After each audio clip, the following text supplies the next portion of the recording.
بسم الله الرحمن الرحيم. يا أيها الذين آمنوا لا تقدموا بين يدي الله ورسوله واتقوا الله إن الله سميع عليم.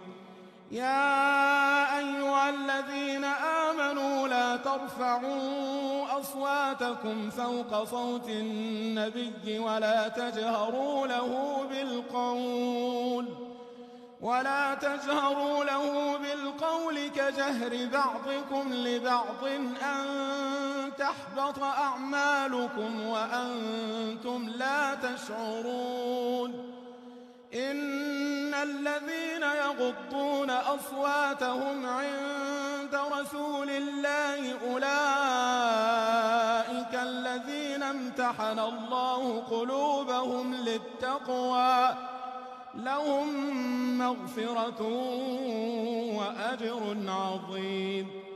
إن الذين ينادونك من وراء الحجرات أكثرهم لا يعقلون. ولو أنهم صبروا حتى تخرج إليهم لكان خيرا لهم والله غفور رحيم.